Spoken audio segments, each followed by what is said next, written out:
Case ಮರುಪರೀಕ್ಷೆಗೆ ಸಂಬಂಧಪಟ್ಟ ಹಾಗೆ ಹೈಕೋರ್ಟಲ್ಲಿ case ನಡೆಸಲಾಗಿತ್ತು. ಇತ್ತೀಚೆಗೆ ಹೈಕೋರ್ಟಿಂದ ತೀರ್ಪು ಕೂಡ ಬಂತು. ಏನಂತ ತೀರ್ಪು ಬಂತು, ಯಾರ್ಯಾರು ಪೆಟಿಷನರ್ ಇದ್ರು, ಯಾರ್ಯಾರು ಅರ್ಜಿ ಹಾಕಿದ್ರು ನಮಗೆ ಅನ್ಯಾಯ ಆಗಿದೆ ಅಂತೇಳಿ ಅವ್ರಿಗೆ ಮಾತ್ರ ಮೇನ್ಸ್ಗೆ ಅವಕಾಶ ಮಾಡಿಕೊಟ್ಟಿದೆ. ಅಂದರೆ ಸುಮಾರು 34 ಜನ ಇದ್ದಾರೆ, ಅವರೆಲ್ಲರಿಗೆ ಮೇನ್ಸ್ಗೆ ಅವಕಾಶ ಮಾಡಿಕೊಟ್ಟಿದೆ. ಆ್ಯಕ್ಚುಲಿ ಕೇಸ್ ಹಾಕುವಾಗ ಉದ್ದೇಶ ಏನಿತ್ತು, ಕನ್ನಡ ಮಾಧ್ಯಮ ವಿದ್ಯಾರ್ಥಿಗಳಿಗೆ ಅನ್ಯಾಯ ಆಗಿದೆ, ಯಾಕಂದರೆ ಟ್ರಾನ್ಸ್ಲೇಷನ್ ಪ್ರಾಬ್ಲಮ್ ಇತ್ತು. ಸುಮಾರು 70,000ಕ್ಕಿಂತ ಹೆಚ್ಚು ಕನ್ನಡ ಮಾಧ್ಯಮ ವಿದ್ಯಾರ್ಥಿಗಳಿಗೆ ಅನ್ಯಾಯ ಆಗಿದೆ, ಎಲ್ಲರಿಗೂ ನ್ಯಾಯ ಕೊಡಿ ಅಂಥೇಳಿ ಈ ಉದ್ದೇಶ ಇತ್ತು. ಆದರೆ ಕೋರ್ಟಲ್ಲಿ ತೀರ್ಪು ಏನು ಬಂತು, ಯಾರ್ಯಾರು ಪೆಟಿಷನ್ ಹಾಕಿದಾರೋ, ಯಾರ್ಯಾರು ಅರ್ಜಿ ಹಾಕಿದಾರೋ 34 ಜನ ಅವ್ರಿಗೆ ಅಷ್ಟೇ ಮೇನ್ಸ್ಗೆ ಅವಕಾಶ ಕೊಟ್ಟಿದ್ದಾರೆ. ಅಂದರೆ ಪ್ರಿಲಿಮ್ಸ್ ಆಗಿಲ್ಲ ಅಂದರೂ ಕೂಡ ನೀವು ಮೇನ್ಸ್ ಬರೀರಿ ಅಂತ. ಇದು ಯಾವ ನ್ಯಾಯ ಅಂತ ಅರ್ಥ ಆಗ್ತಿಲ್ಲ. ಈಗ ಸಮಸ್ಯೆ ಏನಾಗಿದೆ ಅಂದರೆ ವಿದ್ಯಾರ್ಥಿಗಳ ಮಧ್ಯೆ ಸಂಘರ್ಷ ಶುರುವಾಗಿದೆ. ಈಗ ಯಾರ್ಯಾರು 34 ಜನ ಕ್ವಾಲಿಫೈ ಆಗಿದಾರಲ್ಲ, ಈಗ ಅವರಿಗೆಲ್ಲ ಹೆಂಗೆ ನೋಡ್ತಾ ಇದ್ದಾರೆ ಅಂದರೆ, ನೀವು ಸ್ವಾರ್ಥಿಗಳಾದ್ರಿ, ನಿಮ್ಮ ಕೆಲಸ ಮಾಡ್ಕೊಂಡ್ರಿ, ನಾವು ಉಳಿದವ್ರಿಗೆ ಏನು ಮಾಡಬೇಕು ನೋಡಿ. ಉದ್ದೇಶ ಈ ಕೇಸನ್ನ ಸ್ಟಾರ್ಟ್ ಮಾಡೋಕ್ಕೆ ಹೆಂಗಿತ್ತು ಅನ್ನೋದು ಎಲ್ಲರೂ ವಿಚಾರ ಮಾಡಿ ದಯವಿಟ್ಟು ಆ ರಿಕ್ವೆಸ್ಟು. ಎಲ್ಲರಿಗೂ ನ್ಯಾಯ ಕೊಡಿಸೋ ಉದ್ದೇಶ ಇತ್ತು. ಕೋರ್ಟಿಗೆ ಹಿಂಗೆ ತೀರ್ಪು ಕೊಟ್ಟಾಗ ಈಗ ಏನು ಮಾಡಬೇಕು ಅಂತ ಯಾರಿಗೂ ಏನೂ ದೋಸ್ತಾ ಇಲ್ಲ. ಇದು ಇಲ್ಲಿಗೆ ಬಿಡಲ್ಲ, ನಿಮಗೆ ಗೊತ್ತಿದೆ. ಈಗ ನೆಕ್ಸ್ಟ್ ಮತ್ತೆ ಕೋರ್ಟಲ್ಲಿ ಕೇಸ್ ನಡೆಸ್ಬೋದ, ಎಲ್ಲ ಸಂಘಟನೆಗಳು ಕೂಡ ಅದರ ಕಾರ್ಯಪ್ರವೃತ್ತ ಆಗಿದೆ. ಈಗ ಆ ಪೆಟಿಷನರ್ 34 ಜನ ಪೆಟಿಷನರಲ್ಲಿ ಪ್ರಮುಖರಾಗಿರುವಂಥ ಶ್ರೀಕೃಷ್ಣ ಅವರು ನನಗೆ ನಿನ್ನೆ ಕಾಲ್ ಮಾಡಿ ಹೇಳಿದ್ರು, ಸರ್ ನನಗೆ ಅವಕಾಶ ಕೊಟ್ಟಿದೆ, ಆದರೆ ನಾನು ಎಕ್ಸಾಮ್ ಬರೆಯಿಲ್ಲ ಅಂತ ಹೇಳಿದ್ರು. ಸೊ ಹೀಗಾಗಿ ನಾನು ಎಲ್ಲ ವಿದ್ಯಾರ್ಥಿಗಳಲ್ಲಿ ವಿನಂತಿ ಮಾಡ್ಕೋತೀನಿ, ನಮ್ಮದ್ದೇ ನಾವು ಒಗ್ಗಟ್ಟನ್ನು ಪ್ರದರ್ಶನ ಮಾಡಲೇಬೇಕು. ಯಾಕಂದರೆ ನಾವು ಒಡೆದು ಛಿದ್ರ ಆಗೋದು KPSC ಅಥವಾ ಆಳುವ ಸರ್ಕಾರಗಳು ಕಾತುರದಿಂದ ಕಾಯ್ತಾ ಇದ್ದಾರೆ. ಇದು ಆಗಬಾರ್ದು. ನಾವು ಒಂದು ಜರ್ನಿಲಿದ್ದಾಗ, ಒಂದು ಹೋರಾಟದಲ್ಲಿದ್ದಾಗ ಒಂದೊಂದು ಸಲ ನಮಗೆ ಹಿನ್ನೆಲೆ ಆಗ್ತದೆ.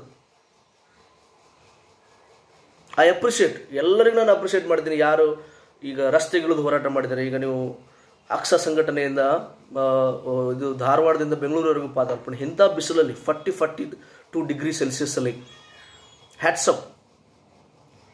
ಆಮೇಲೆ ಅಕ್ಷರ ಸಂಘಟನೆ ಎವ್ರಿವನ್, ಎಲ್ಲರ ಉದ್ದೇಶ ನ್ಯಾಯ ಸಿಗಲಿ ಅಂತ ಹೇಳಿ, ನ್ಯಾಯಕ್ಕೋಸ್ಕರನೇ ಎಲ್ಲರೂ ಬಡದಾಡ್ತಾ ಇದ್ದಾರೆ. ನೀವು ಗ್ರೌಂಡಲ್ಲಿ ಇಳಿದು ಕೆಲಸ ಮಾಡಿದರೆ ಅದು ಅಪ್ರಿಷಿಯೇಬಲ್, ಮೋಸ್ಟ್ ಅಪ್ರಿಷಿಯೇಬಲ್. ಇಂಥ ಸಂದರ್ಭದಲ್ಲಿ ನಮಗೆ ಸಂಕಷ್ಟಗಳು ಎಲ್ಲ ಎದುರಾಗ್ತವೆ. We have to face them. ನಾವು ಫೇಸ್ ಮಾಡಲೇಬೇಕು. ಈಗ ನೆಕ್ಸ್ಟ್ ಏನು ಅಂತ ಪ್ರಶ್ನೆ ಬರುತ್ತೆ. ಈಗ ಮುಖ್ಯಮಂತ್ರಿಗಳು ಈ ವಿಷಯ ಬಗ್ಗೆ ಮಾತನಾಡಲೇಬೇಕು. ಯಾಕಂದರೆ ನೀವು ನೆನೆಸ್ಕೊಳ್ಳಿ, ಸದನದಲ್ಲಿ ಏನು ಮಾತನಾಡಿದ್ರೆ ಹಿಂದೆ ಭಾಳ ಜನರಿಗೆ ಗೊತ್ತಿದೆ. ಸದನದಲ್ಲಿ ಏನು ಮಾತನಾಡಿದ್ರು ಅಂದರೆ, ಈಗ ಆ ಕೇಸು ಕ್ಯಾಟಲ್ ಇದೆ, ಯಾಕಂದರೆ ಆ ಟೈಮಲ್ಲಿ ಕ್ಯಾಟಲ್ ಇತ್ತು. ಈಗ ನಾನು ಅದಕ್ಕೆ ಏನು ಮಾಡೋಕ್ಕಾಗಲ್ಲ. ಅದರಿಂದ ಕೇಸ್ ಒಂದ್ಸಲ ಕ್ಲಿಯರ್ ಆಗಲಿ.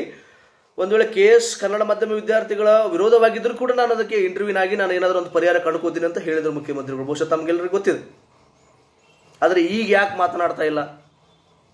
ಈಗ ಕೇಸು ಕ್ಯಾಟಲ್ಲೂ ಇಲ್ಲ, ಕೇಸ್ ಹೈಕೋರ್ಟಲ್ಲೂ ಇಲ್ಲ, ಯಾಕೆ ಇಂಟರ್ವ್ಯೂನ್ ಆಗ್ತಿಲ್ಲ? ಈಗ ನೀವು ಮಧ್ಯ ಪ್ರವೇಶ ಮಾಡಬೇಕೀಗ.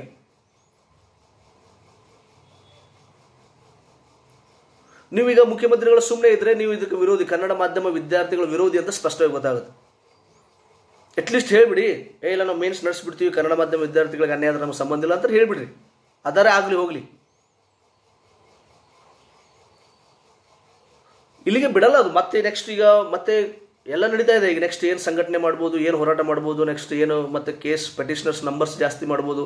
ಸೊ ಸಂಘಟನೆಗಳ ಕಾರ್ಯಪ್ರವೃತ್ತ ಆಗಿದೆ, ಕೆಲಸಗಳು ನಡೀತಾ ಇದೆ ಹಂಗೆ. ಸೊ ಹೀಗಾಗಿ ಈ ವಿಷಯದ ಬಗ್ಗೆ ಈಗ ಕರ್ನಾಟಕದ ಮುಖ್ಯಮಂತ್ರಿ ಅಂಗಳದಲ್ಲಿ ಚೆಂಡಿದೆ, ಬಾಲ್ ನಿಮ್ಮ ಕೋರ್ಟಲ್ಲಿದೆ. ಸೊ ಇದಕ್ಕೆ ನಿಮ್ಮ ಆನ್ಸರ್ ಬರಲೇಬೇಕು. ಯಾವುದರೇ ಬರೀ ಆನ್ಸರ್ ಪಾಸಿಟಿವ್ ಇರಲಿ ನೆಗೆಟಿವ್ ಇರಲಿ, ದಯವಿಟ್ಟು ಇದ್ರ ಬಗ್ಗೆ ಮಾತನಾಡಿ. ಇದಕ್ಕೆ ಏನು ಪರಿಹಾರ ಅಂತ ಹೇಳಿಬಿಡಿ. ಆಗಲ್ಲ ಅಂತ ಹೇಳಿಬಿಡಿ. Thank you.